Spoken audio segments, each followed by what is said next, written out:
আসসালামু আলাইকুম। সমমনা ৮টি ইসলামিক দল গত কয়েকদিন আগে ৫ দফা দাবিতে প্রধান উপদেষ্টাকে স্মারকলিপি দিয়েছিল। সেই স্মারকলিপি কোনো ফলাফল না পাওয়াতে আজকে ১১ই নভেম্বর তারা ৫ দফা দাবি আদায়ের লক্ষ্যে ৮টি সমমনা ইসলামিক দল পল্টনে সমাবেশ করছে।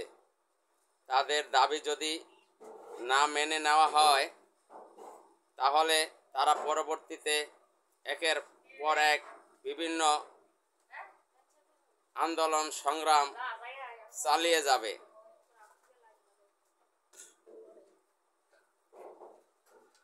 আটটি সমমনা ইসলামিক দলের ভিতরে আজকে সভাপতিত্ব করবেন ইসলামী আন্দোলন বাংলাদেশের চেয়ারম্যান মুফতি সৈয়দ মোহাম্মদ রেজাউল করিম পীর সাহেব চরমনাই। আরও বক্তৃতা করবেন বাংলাদেশ জামায়াত ইসলাম, খেলাফত আন্দোলনের মামুনুল হক,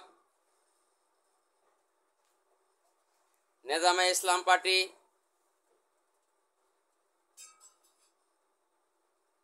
জাতীয় গণতান্ত্রিক পার্টি জাগপা, বাংলাদেশ ডেভেলপমেন্ট পার্টির প্রধান,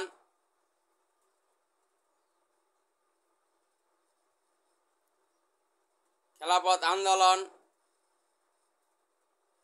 নেজামে ইসলাম পার্টি সহ অন্যান্য নেতৃবৃন্দ ৫ দফা দাবি আদায়ের জন্য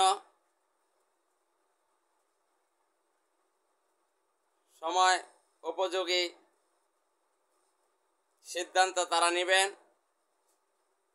৫ দফা দাবি যদি সরকার মেনে না হয় তাহলে একের পর এক কর্মসূচি আসবে। এই কর্মসূচি বাস্তবায়ন করতে হবে। অবাধ ও সুষ্ঠু নির্বাচন, লেভেল প্লেইং ফিল্ড, জুলাই সনদের আইনি স্বীকৃতি,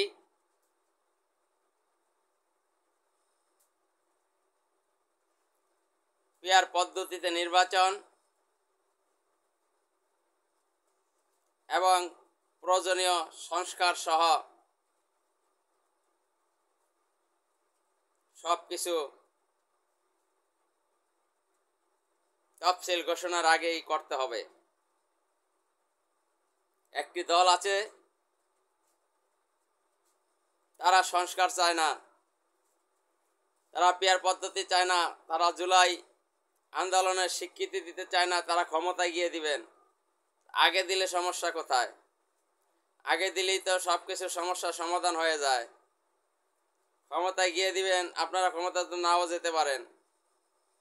আপনারা ক্ষমতায় যাবেন নিশ্চিত ভেবে নিয়েছেন, তাহলে মনে হয় এর ভিতরে কোনো মেকানিজম আছে, নাহলে আপনারা কিভাবে ভাবলেন আপনারা ক্ষমতায় যাবেন? ইসলাম দেশ ও মানবতার কল্যাণের জন্য, দেশের শান্তির জন্য, দেশের জনগণের শান্তির জন্য সব ফয়সালাগুলো তফসিল ঘোষণার আগে হলেই ভালো হতো। এটাই এদেশের জনগণ চায়।